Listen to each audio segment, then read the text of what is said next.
Hola amigos, ¿cómo están? Muchas gracias por estar con nosotros en su programa de Libro del Cielo. Les damos la bienvenida el doctor Salvador Tomasini. Hola amigos. Alejandro Carrega. Hola, buenas noches. Y su servidora, Elvi Carrión. Y pues vamos a dar empiezo con la lectura 1955, doctor. Sí, ¿verdad? pero antes yo sí quisiera hacer un pequeño comentario. Nosotros tenemos 3 tipos de programas, o sea, como ya lo sabrán. Libro del Cielo, que es Diálogos Divinos y el Verdades Divinas. Diálogos Divinos es un programa en donde se tocan temas. O sea, tratamos de escoger temas que sean interesantes y que los podamos tratar desde el punto de vista de la divina voluntad. En Verdades Divinas, bueno, es un programa que tiene como altos y bajos, ¿no? Porque estamos tratando de resolver hasta donde nos sea posible las dudas, todo lo que se presente como una dificultad en entender todo esta revelación de la divina voluntad, que a veces no es sencillo, a veces se escucha el concepto, pero no se capta la totalidad, ¿no? En fin, entonces siempre surgen preguntas, sobre todo de personas que de recién ingreso, pero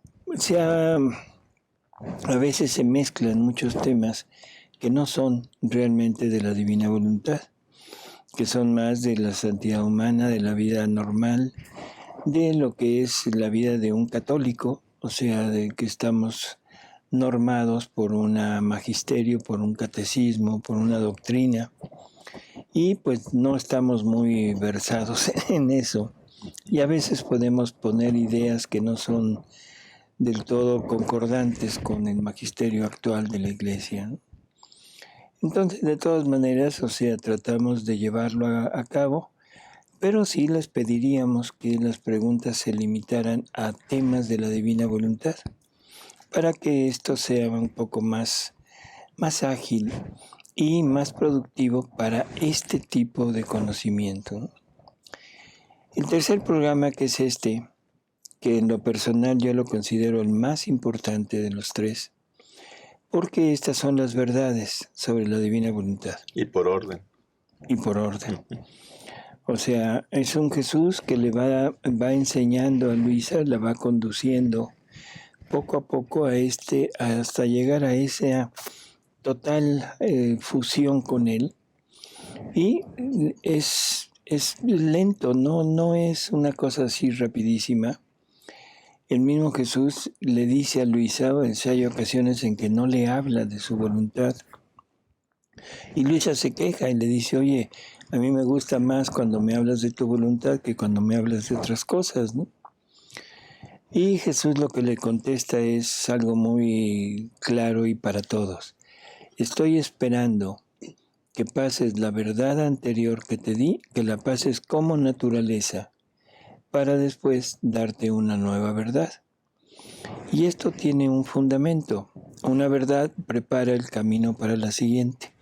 O sea, Jesús no se revuelve, es una pedagogía en que va poco a poco subiendo.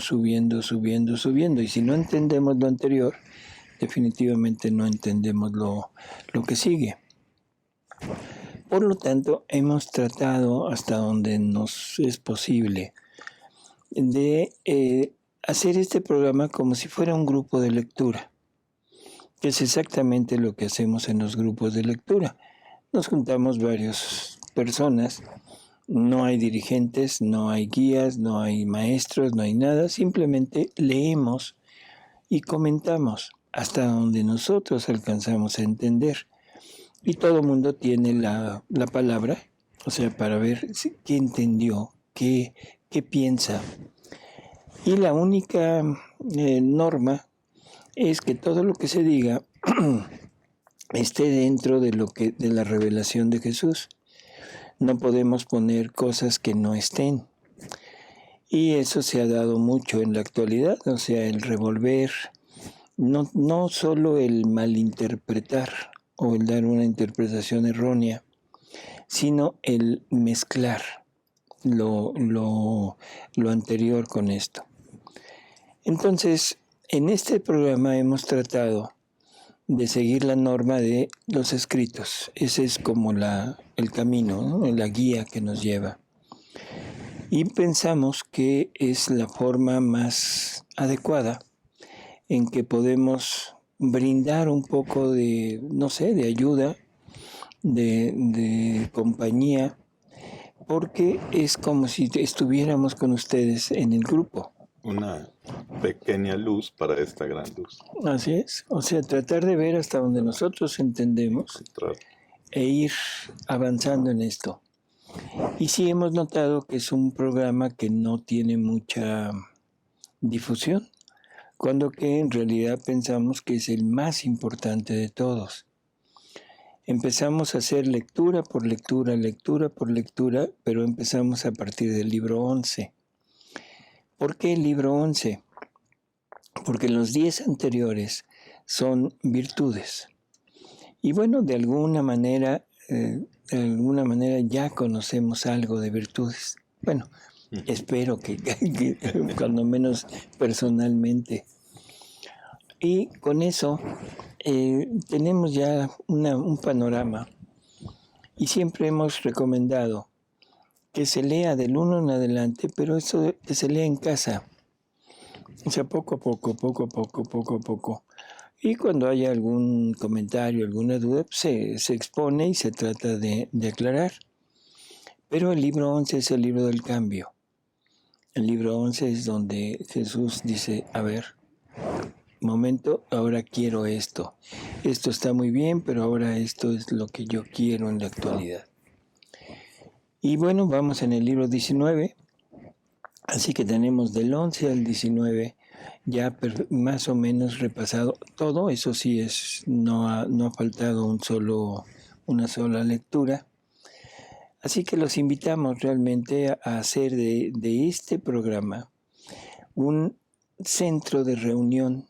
No haber un programa, sino reunirnos a leer. Esa es como la idea, ¿no? Así que los invitamos de veras de muy cordialmente a seguir en orden, dependiendo de en qué libro vayan. Pueden empezar por el 11, si van en el 13 está el 13, si van en el 15 está el 15. Si van en el 25, pues nos tienen que esperar un poco. O sea, pero trataremos de seguir en esta tónica, ¿sí? Gracias por este espacio. Y ahora sí, vamos a nuestras lecturas. Empezamos, Elvi. Sí, claro que sí. Es la 1955 de septiembre 5, 1926. Quien vive en la voluntad divina posee una paternidad grande y una gran filiación. Es hija de todos. Me sentí oprimida, más bien como sin vida por la privación de mi dulce Jesús. Esta pena es siempre nueva y más traspasante, de modo de formar nuevas heridas para hacer sangrar de dolor a mi pobre alma. Ahora, mientras me encontraba bajo la opresión del dolor de su privación, mi amado Jesús se ha movido en mi interior y me ha estrechado a su corazón santísimo, diciéndome. Pero yo creo que Luisa siempre se queja de lo mismo, ¿no? Sí. Siempre está en esa actitud de la privación de Jesús. Y generalmente nosotros pues decimos, bueno, es que cuando algo se vuelve tan rutinario, tan frecuente, como que llega a acostumbrarse la persona, ¿no? Entonces es extraño que para Luisa siempre es eso o más. Y entonces la pregunta es, ¿por qué será? ¿Qué será lo que hace que Luisa siempre esté en esa pena, aunque avancen los libros? La necesidad de Jesús. Y yo siento que en esa pena que Luisa tiene y en ese quejarse, ahí es donde Jesús aprovecha para darle la explicación de lo que le tiene que decir después. Y de lo que nos tiene que decir a nosotros. Uh-huh. Porque a veces las dudas de Luisa no siempre son de ella, ¿verdad? Son las que son nuestras dudas. Ajá, así exacto. es. No, pero yo también pienso que es la parte del conocimiento. O sea, ahorita conocemos a Jesús hasta este punto, bueno, yo lo extraño hasta este punto. Ujú. Pero luego me da más conocimiento, entonces ahora el extrañarlo es hasta este punto. Ajá. O sea, al momento que va creciendo nuestro conocimiento de él, vamos teniendo más apego, más fuerza, un imán potente, y eso yo creo que es lo que a Luisa la tiene siempre en esa angustia, en esa opresión, ¿no? Sí. El amor va creciendo hacia Dios y yo creo que eso pues cada vez lo siente más cuando no está por ahí. Por eso, Es que sí. es como si me gusta mucho el helado y no tengo helado, pero encuentro chocolates como chocolates y como otra cosa. Cuando el amor al helado, digamos, es un poquito, puedo suplirlo con otras cosas, pero cuando Jesús va ocupando ya que sea mi todo, ya no hay otra opción más que Jesús, entonces ya hay mucho sufrimiento de no tener a Jesús, ¿no? Así es. Mientras no llega a ser mi todo, puedo suplirlo así con otras cosas, a lo mejor con, pues no sé, digo sin que suene feo, pero a lo mejor tener una mascota o alguna cosa que diga, pues como, no, porque Jesús todavía no lo tengo, Así todavía no estoy lleno de Jesús, digamos. Ujú. Sí, yo le pondría para que no se oiga tan rudo No. como la devoción a un santo. Ujú. La devoción a un santo o algún tipo de práctica religiosa Ujú. en que podríamos decir, bueno, esto como que me acerca, aunque no es Jesús, pero me acerca. Pero está bien, o sea, Sí, no lo puse para que se oyera feo, pero también al mismo tiempo, yo lo que veo, cuando una persona comienza a integrarse con Jesús, digamos, tiene muchas miserias, entonces si tiene una concupiscencia muy alta, lo jala muchísimo el pecado, y ve a un Jesús borroso, en donde a veces uno está consciente del daño que le está haciendo, pero otras veces, como está medio borroso, no está uno tan consciente, no se siente uno tan culpable de estar cayendo en el pecado, y dice, voy a hacer más esfuerzo, pero ya teniendo a él mismo, yo digo que por eso no se presenta así directamente, porque si ya estuviéramos en que Jesús fuera nuestro todo, pero con una tendencia a pecar durísima, sería un martirio muy fuerte de que uno no puede, pues ni siquiera voltear a ver a alguien porque ya sabe uno el daño que está haciendo. Entonces, así es. pues cómo viviría la persona. Jesús sabe eso, y yo creo que va midiendo nuestras fuerzas para ver qué tanto se va presentando. Ujú. Sí, y volvemos al punto, es el conocimiento de él, ¿no? Entre más lo conozcamos, más es. A ver, vamos a seguir. Entonces dice, la hija mía, la hija nuestra, la hija de la mamá celestial, la hija de los ángeles y de los santos, la hija del cielo, la hija del sol, de las estrellas, del mar. En suma, eres la hija de todos. Todos te son padre y de todos eres hija. Mira cómo es grande la paternidad, cómo es extensa tu filiación.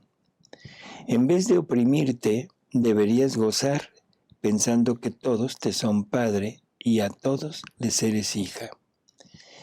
Curioso, ¿no? Hermoso, ¿no, doctor?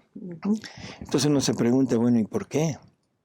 O sea, ¿cuál es el punto de decir que yo soy hijo del sol?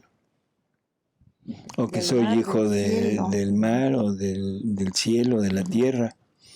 O sea, suena raro, ¿no? Ujú. Y entonces dice, solamente quien vive en mi voluntad puede tener el derecho de tan grande paternidad y de tan extensa filiación, de ser amada por todos con amor paterno, porque todos reconocen en ella a su hijo, a su hija, porque estando las cosas creadas todas investidas por mi voluntad, donde ella reina triunfante y dominante, ven en ti la misma voluntad que reina en ellas. Por eso todos te tienen como hija de sus entrañas. Hay tantos vínculos entre tú y ellas de sobrepasar en modo infinito los vínculos naturales que hay entre padre e hijo. Eso es muy fuerte, ¿no? Hay tantos vínculos entre tú y ellos de sobrepasar en modo infinito los vínculos naturales que hay entre padre e hijo. Claro, nuestros padres biológicos pues son como una relación, pero es biológica, es de la parte inferior del hombre. Cuando hablamos de paternidad divina, estamos hablando de creación. Estamos hablando de participación de vida divina, no de vida humana nada más, ¿no? Así que en realidad, si esta vida divina se encuentra en el sol, no que el sol sea, sino que se encuentra en. Entonces, lógicamente, la divina voluntad, que es la creadora, somos hijos de ella, la divina voluntad en el sol podríamos decir es nuestro Padre. ¿Por qué? Porque ahí está la divina voluntad, está poniendo y dándonos todo lo que el sol contiene, sale de la divina voluntad.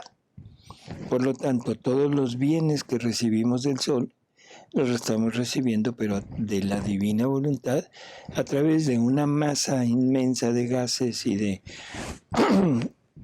elementos, pero que el punto original es Dios. Entonces, estamos hablando de que seríamos como hijos del sol. También seríamos hijos del mar.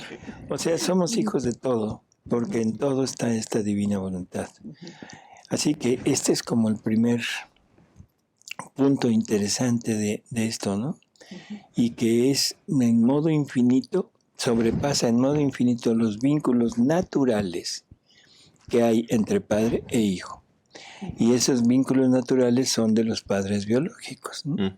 Y el padre, ¿qué función tendría la de estar alimentando la vida del hijo, ¿no?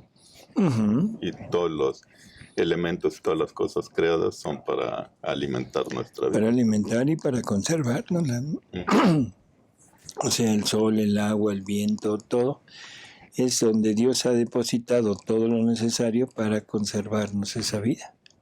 Así es. A ver, ¿seguimos, Alejandro? ¿Sabes tú quién no te es padre? Solo aquellos que no hacen reinar mi voluntad en ellos. Ellos no tienen ningún derecho sobre de ti, ni tú tienes ningún deber hacia ellos. Es como cosa que no te pertenece. Esto también es importante. Aunque todos dependemos de la divina voluntad, aunque todos nuestra conservación, nuestra creación viene de la divina voluntad, pero no podemos llamar padre o sentirnos hijos de quien no posee la divina voluntad como vida. ¿Sí? Entonces, todos aquellos que no la tienen, definitivamente no podrían ser padres nuestros. Ni nuestros papás biológicos. Bueno, en el sentido estricto de la palabra, o sea, padre biológico sí lo sería. Pero no podríamos sentirnos hijos de la divina voluntad a través de mi padre biológico. Hijo espiritual. Si no poseen la divina voluntad. Eso es interesante también. Sí. Sí. Muy interesante. Por eso dice, ¿sabes tú quién no te es padre? Solamente aquellos que no hacen reinar mi voluntad en ellos. No tienen ningún derecho sobre de ti, ni tú tienes ningún deber hacia ellos. Es como cosa que no te pertenece. Esto también, o sea, no tenemos ninguna obligación con ellos. ¿Hacia quién se está refiriendo? Yo no tengo ningún deber hacia alguien que está fuera de la divina voluntad. Y ahora la pregunta es, ¿a quién? Bueno, lo que pasa es que todo nuestro deber es hacia Dios. Y si Dios está en todos, pues ahí sí tenemos deber, ¿no? Sí, pero por ejemplo, en todos los vivos, todos los viandantes, los que vivimos en la tierra, O sea, todos de alguna manera estamos, Dios se está preocupando por nosotros. Jesús vino no por los justos, sino por los pecadores. Yo pienso que aquí se está refiriendo a aquellos que ya están fuera totalmente, ¿no? Primero, los condenados. O sea, todos los que ya optaron por una decisión final de decir no, están fuera. Los malos, los perversos, todos los idólatras, los satánicos, todos, de alguna manera Dios tiene todavía la esperanza de poderlos conquistar. No podemos decir que somos hijos de ellos porque no tienen a la divina voluntad en ellos obrante, pero tenemos el deber de la filiación porque Dios de alguna manera es el creador de ellos y todavía Jesús pelea por ellos, que Jesús sigue sufriendo por ellos. Entonces como que hay un vínculo que nos obliga a hacer lo mismo que hace Jesús, que es reparar, orar por ellos. Cuando ellos decidan ya definitivamente, obstinadamente decir no, bueno, ahí ya me salgo. Pero si no lo hacen, yo creo que seguimos fijos con ellos por esa unión que Jesús tiene con ellos a través del sufrimiento. Y sobre todo lo que usted dice, lo que acaba de decir ahorita, reparando y haciendo actos para ayudarlos a ellos de alguna manera a ver si regresan. Pero ¿sabes tú qué cosa significa poseer tan grande paternidad y tan extensa filiación? Significa estar vinculada con vínculos de justicia a todas las riquezas, gloria, honor y privilegios que posee tan gran paternidad. Así que como hija mía, tu Jesús te hace don de todos los bienes de la redención. Como hija nuestra, quedas dotada de todos los bienes de la Trinidad Sacrosanta. Como hija de la soberana Reina, ella te dona sus dolores, sus obras, su amor y todos sus méritos maternos. Como hija de los ángeles y de los santos, ellos hacen competencia para cederte todos sus bienes. Como hija del cielo, de las estrellas, del sol, del mar y de todas las cosas creadas, todas se sienten honradas porque finalmente tienen a su hija para poder darle su herencia. Y mi misma voluntad reinante en ellas, con su luz interminable, te hace la escritura de toda la creación. Y todos sienten la felicidad, la alegría de poder dar su herencia, porque al poder dar no se sienten más estériles sino fecundos. La fecundidad lleva la alegría, la compañía, la armonía, la gloria, la repetición de la misma vida. Qué enorme riqueza. Infinita. Todo lo de Jesús, todo lo de la Trinidad, todo lo de María, todo lo de todos los santos, todo lo de todos los ángeles, todo lo de toda la humanidad, todo lo de toda la creación. Entonces uno se pregunta, ahora sí, igual que la Escritura se preguntaba, ¿quién es el hombre? Que de él ya no te acuerdas, o sea, no, allá era quién es el hombre que de él lo hiciste poco inferior a los ángeles. No, aquí yo creo que deberíamos de preguntar de quiénes somos. ¿Quiénes somos que nos hiciste iguales a ti? Es el poco inferior a ti es porque tú eres por naturaleza y nosotros por gracia. Pero todo, lo de todos, lo de toda la humanidad, lo de toda la creación, lo de todo está en nosotros. Porque nos consideran hijos de ellos y nos quieren dotar con todo lo de ellos. Si no, no se entendería que todo un Dios dio la vida por algo pequeñito. Así es. Y ahí podemos empezar a vislumbrar el amor enorme que nos tiene Dios, ¿no? Que muchas veces yo creo que muchas criaturas no se imaginan, ni siquiera lo piensan, ¿no? No tenemos idea del amor que nos tienen. Dice, ¿qué? No sienten más estériles sino fecundos. ¿Sí? La Ajá, la fecundidad lleva la alegría, la compañía, la armonía, la gloria, la repetición de la misma vida. ¿Cómo es cierto esto aún en la parte material? Voy a decir algo que quizá a algunas personas les duela un poco, pero es una realidad y hay que aceptarla como voluntad de Dios. Las parejas que no han tenido la gracia, la gloria de tener hijos. Es una vida, o sea, no sé, triste porque no hay con quién compartir. Se podrán tener muchos amigos, se podrán tener mucha familia alrededor, pero no hay esa descendencia, ese ver a un ser que es parte de uno mismo, ¿no?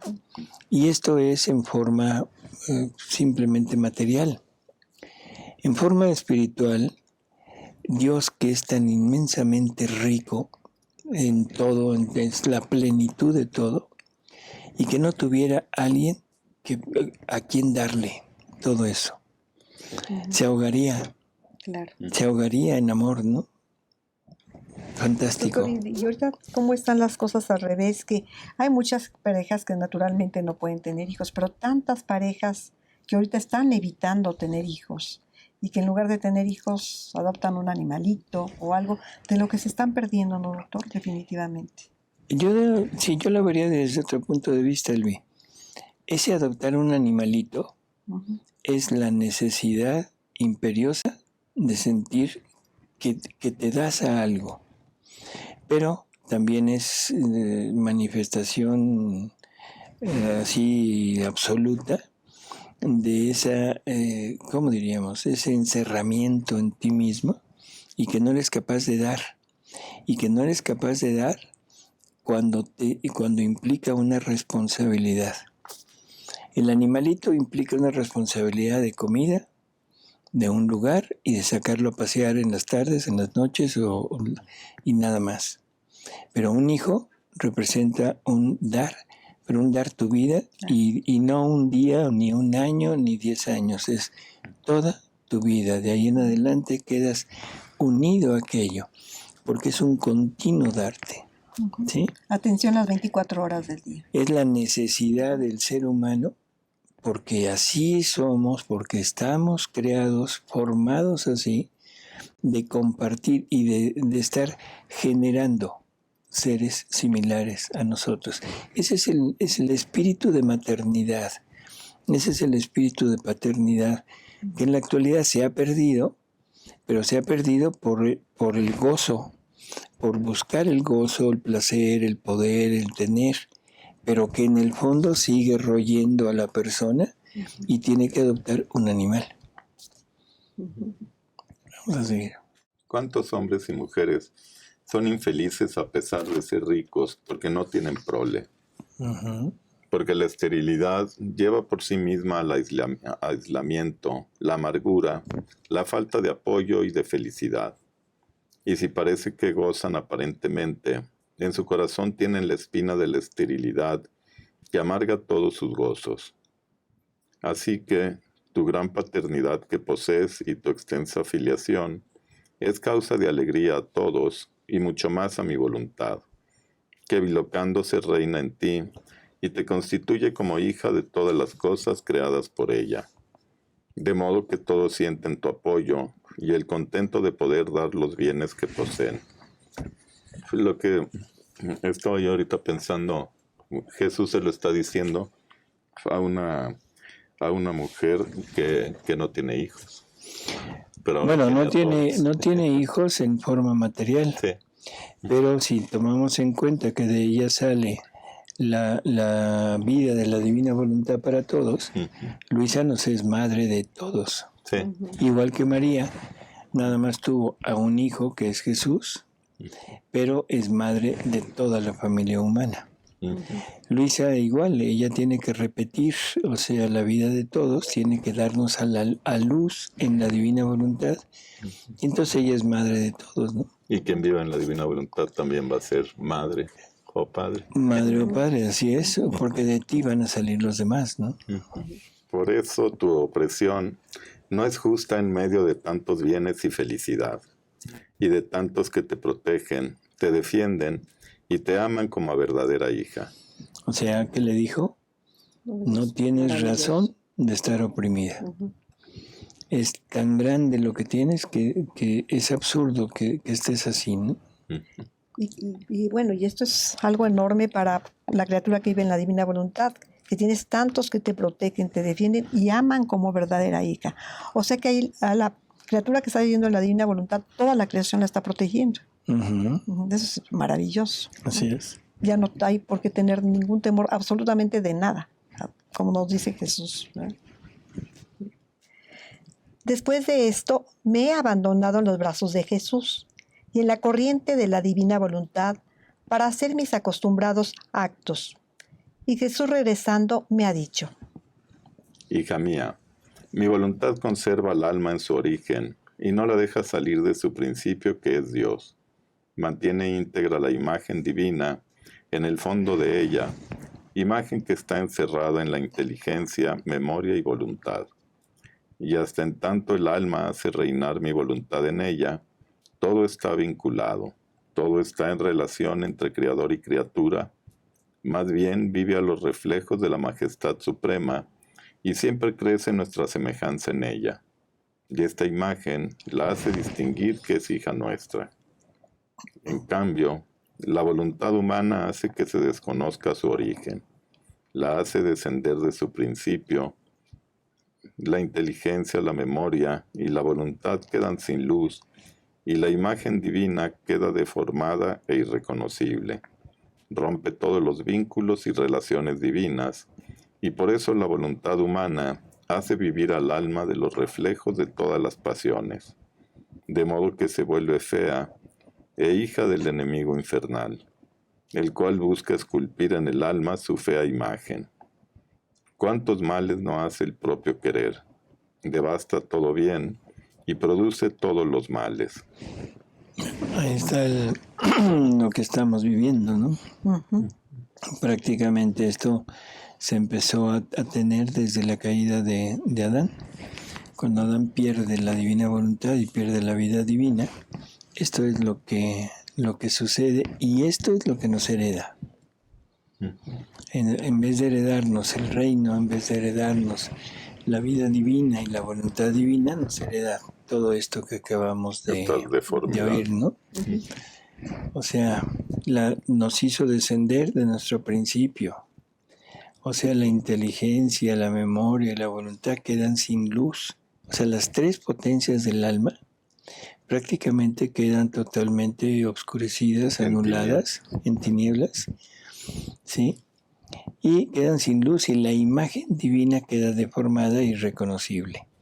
Ya no tenemos esa imagen divina, ya no tenemos mucho menos esa semejanza divina. Y por eso la voluntad humana nos lleva prácticamente de la mano a vivir todas las pasiones y todos los vicios de este mundo. Así que, ¿quién es nuestro verdadero enemigo? Nuestra voluntad. ¿Quién es nuestro verdadero amigo? Nuestra voluntad, dependiendo de hacia dónde se dirija, ¿no? Pero nuestra voluntad humana se puede convertir en el ángel bueno que me lleve al cielo o en el demonio que me lleve al infierno. Seguimos. Después de esto, el bendito Jesús me ha transportado fuera de mí misma y me hacía ver cómo se había deformado su imagen en las criaturas. Daba horror verla, cómo era irreconocible y fea. La santidad de la mirada de Jesús rehuía verlas, pero la compasión de su corazón santísimo lo empujaba a tener piedad de las obras de sus manos, deformadas y tan feas por su propia culpa. Pero mientras Jesús estaba dolorido a lo sumo, al ver tan transformada su imagen, hemos llegado a un punto donde eran tantas las ofensas que le hacían, que no pudiendo más, ha cambiado el aspecto de bondad y tomaba aspecto de justicia, y amenazaba con castigos. terremotos, agua y fuego eran puestos contra los pueblos para destruir hombres y ciudades. Yo le he rogado que perdonase a los pueblos, y Jesús, regresándome a mi cama, me ha dado parte de sus penas. Pues ahí, al darle parte de sus penas, está cumpliendo lo que Luisa le está rogando. O sea, ella pide que perdone. Y Jesús perdona, pero a través del sufrimiento de Luisa. O sea, del compartir sus penas. Claro. Entonces ahí podemos ver el sufrimiento qué grande es cuando lo se acepta y se ofrece. Claro.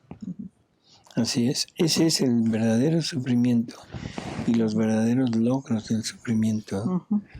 Es todo por hoy. El tiempo se nos termina. Es una lectura larga, pero muy provechosa. Y agradecemos a Elvi. Gracias, doctor. Y a Alejandro el haber estado con nosotros. Y nos vemos en el próximo. Hasta luego, amigos. Gracias, amigos. Gracias, París. Hasta luego.